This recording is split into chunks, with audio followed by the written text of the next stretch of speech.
Hello everybody, welcome. I'm going to be going over some basics for Warthunder Sim, and I'm going to be specifically going over mouse and keyboard settings and binds.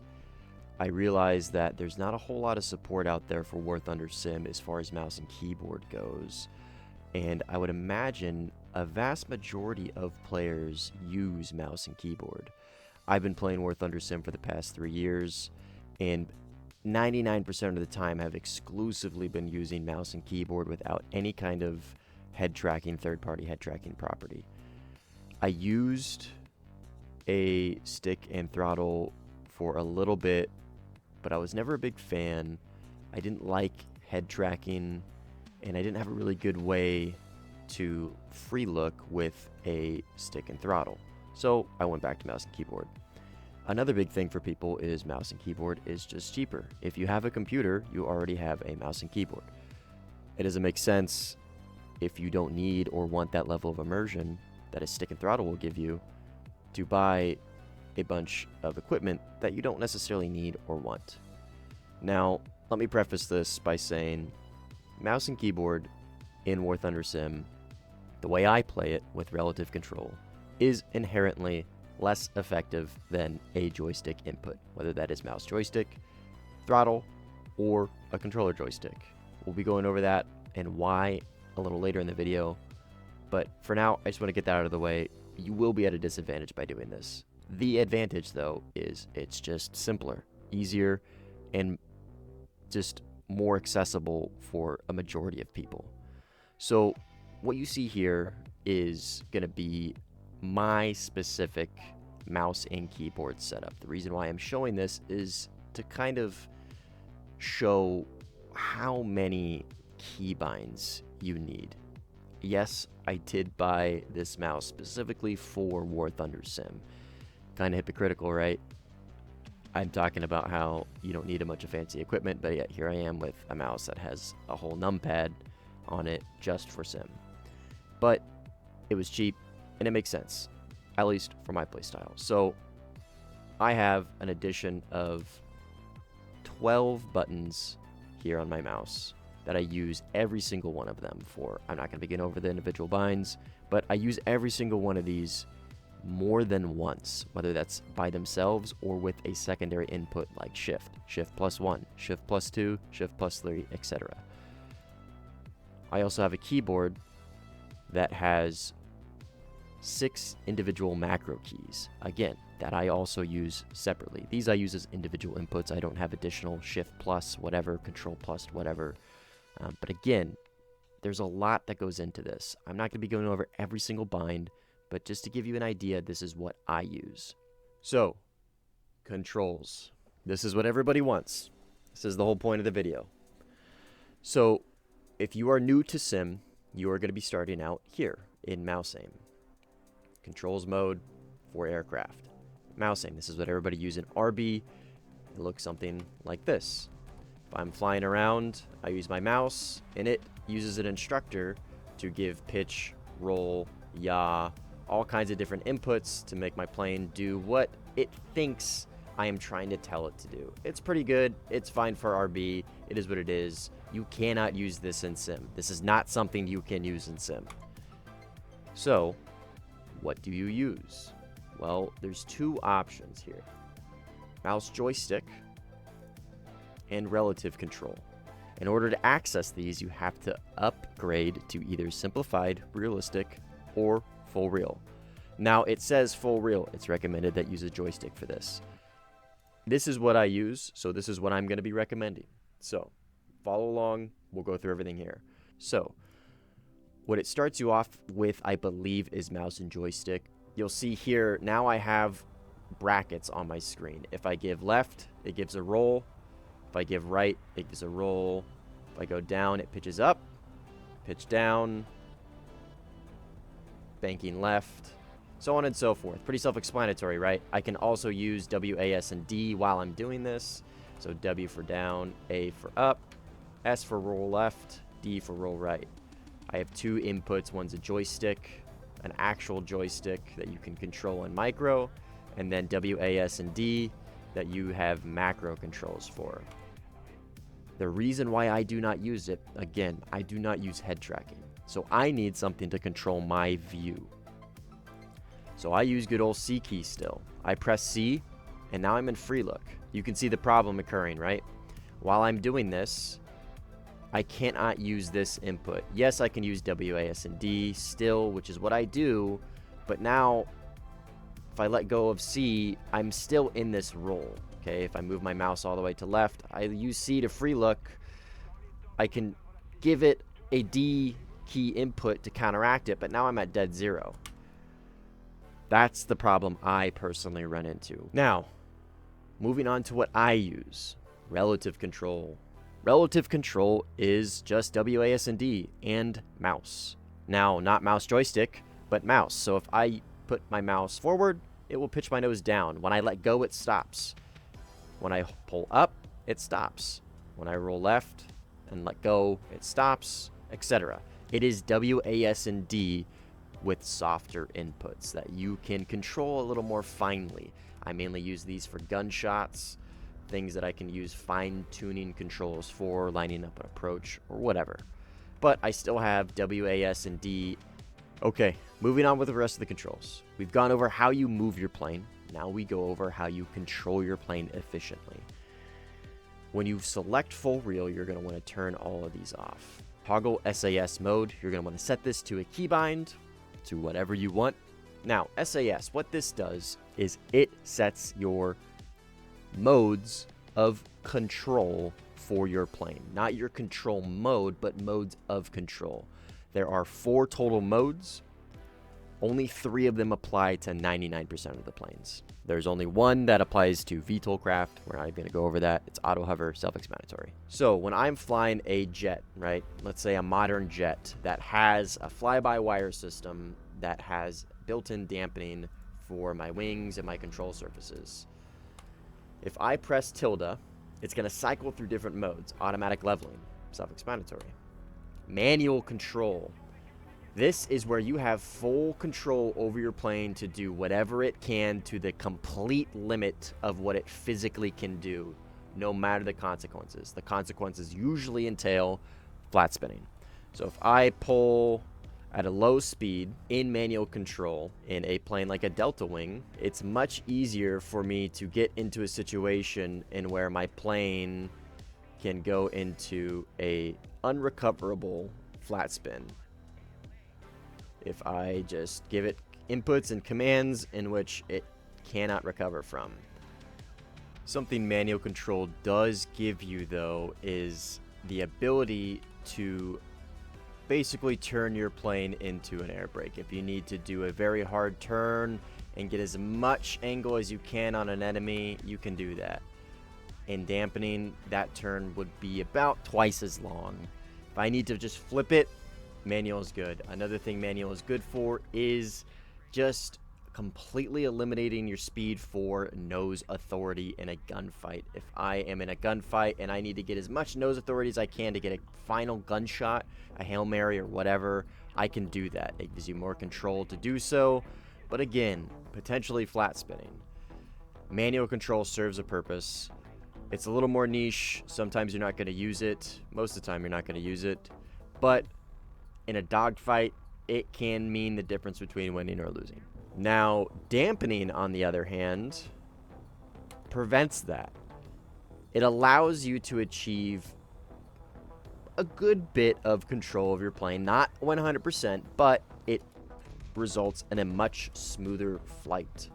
See how I'm rolling? Everything seems relatively smooth. It can recover from bad situations. If I was in manual control right now, I would have flat spinned.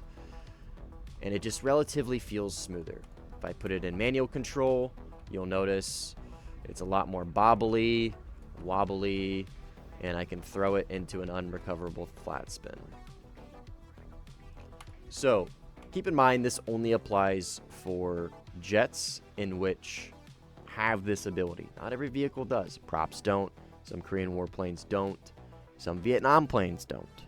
But a vast majority of the planes that I use do. So we're going over it. Okay, throttle axis. So this is your afterburner or WEP. You're going to want to turn this off if you're using a mouse. hold throttle for WEP. Basically what this means is once you're in WEP, it stays at WEP until you turn it off.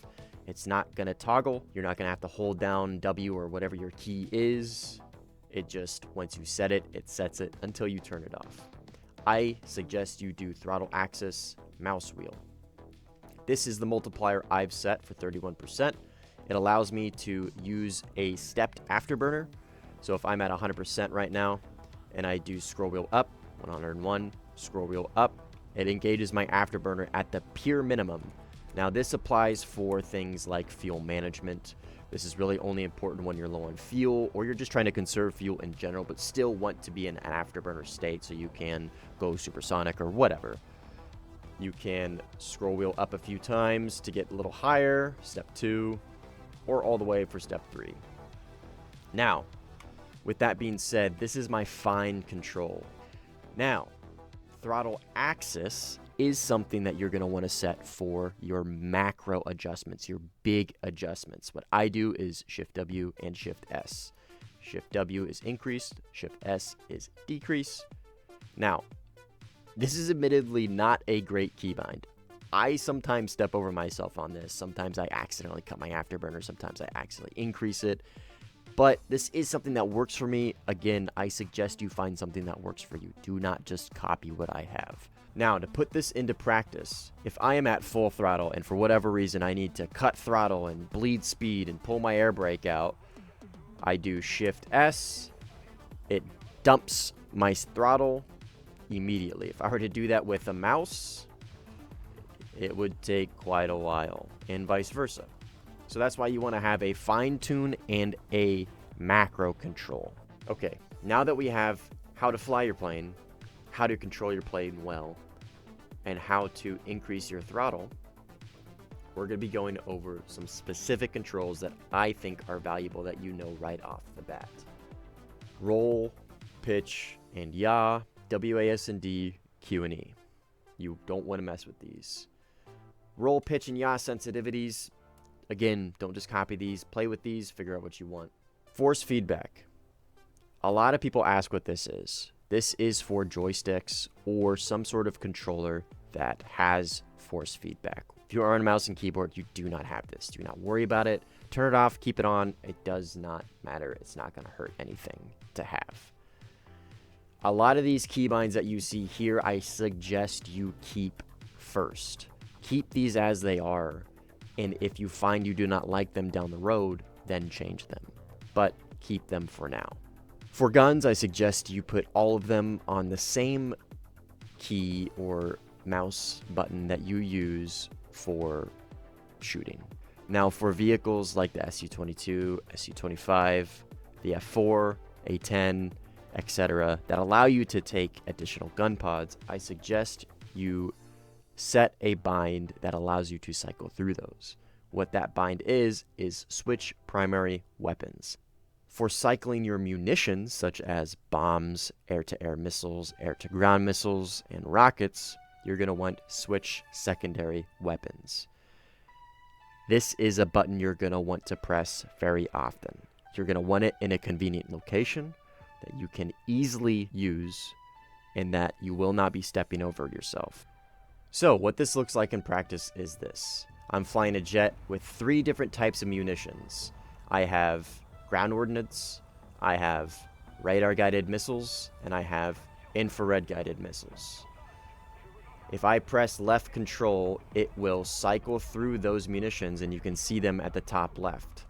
I'm pressing left control. I've now selected my Magic 2 IR guided missile.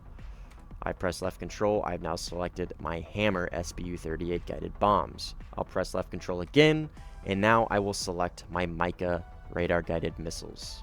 For radar, I highly recommend that you look up Tim's Variety Warthunder radar guide for 2024. I will put a link to the video in the description. He does a phenomenal job going over every single thing radar related, not just keybinds, but how they are used and what they do and when you should use them. I cannot emphasize this enough. If you are using a plane that has a radar or you're in radar territory in which the enemies are using radars. Understanding how they work and how to defeat them and how to use them is critical in simulator. Critical. Setting up your keybinds is also just as critical. I will admit, I used his video. I do not remember all of this, as it gets very confusing with radar. So again, link in the description to his video. Please go check it out. Give it a watch. It's phenomenal. I cannot recommend it enough. The last control I'm going to be going over is your FOV and how you tweak that in Sim. It's going to be in camera control, zoom axis air. I suggest that you do just a decrease value. I have a reset in case I need to reset it for whatever reason, but really decreasing value is all you need for this. Once you've set it, you're good for the rest of the match, and I can't really think of any time that you're going to want to reset your value. So putting a decrease value keybind, mine is number asterisk. What this looks like in game is this. This is what you spawn in as your default FOV. If I press my decrease zoom axis button, which is numbers asterisk for me, if I press it for about a second, you can see just how much more view I get when I press that button. Having this in Sim is such an advantage that so many people sleep on. Increase your field of view so you can see more, so you can spot more. It is very important. Now, options. There's a couple things here that you're going to want to go over, but really not a whole lot. Most of your stuff is going to be in air settings. If you're playing in an era that has radar warning receiver RWR, which is this fancy thing on the left-hand side of my screen, you're going to want to set up your RWR sensitivity. I suggest you just bump it up to 100. One of the most important settings in options is called sense of flight. Sense of flight essentially is the representation of G-forces on your pilot. It shifts your field of view up and down, left and right, and can get very jarring and very disorienting and can really mess you up, especially with HUDs. I'll show you here. I'll bump it up to 100. I'm not sure what it'll be for you to start with, but we'll just use this as an extreme example here.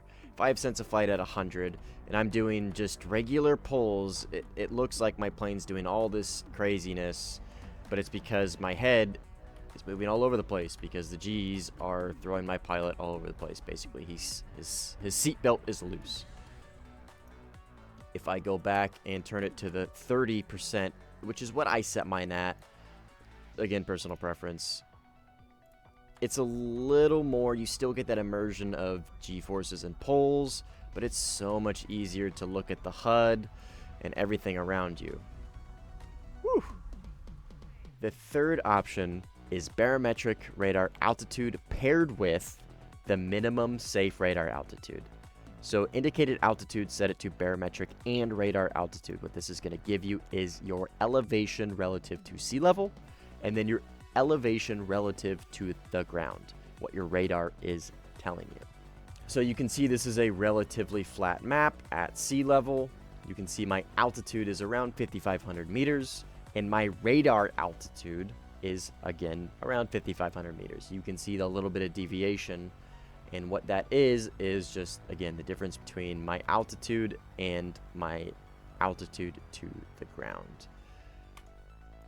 When you are setting this up, I suggest you put your minimum safe radar altitude to around 60 meters. Scream at me all you want. Multipathing is a meta. It works.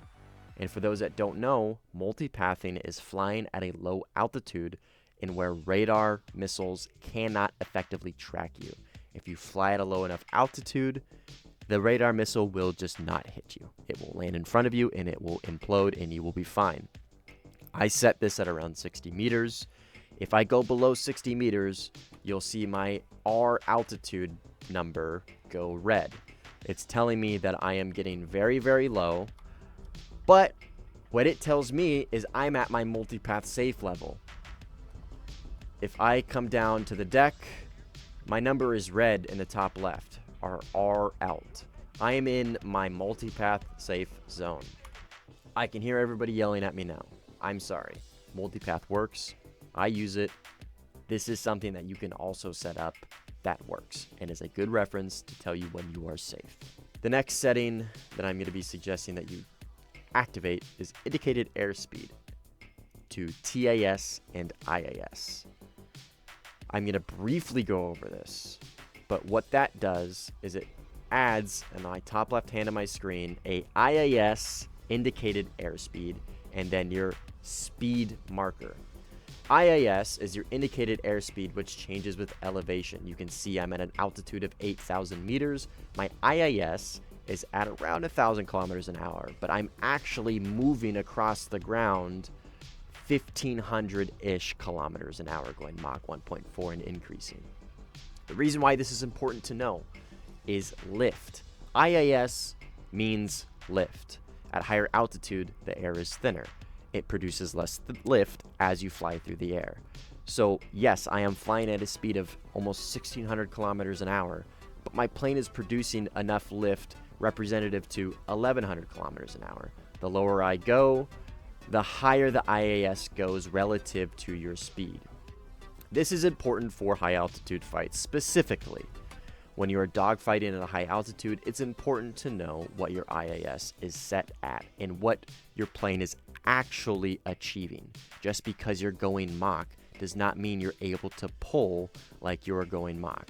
You could theoretically be pulling like you only are going 500 kilometers an hour. Basically, your stall speed almost.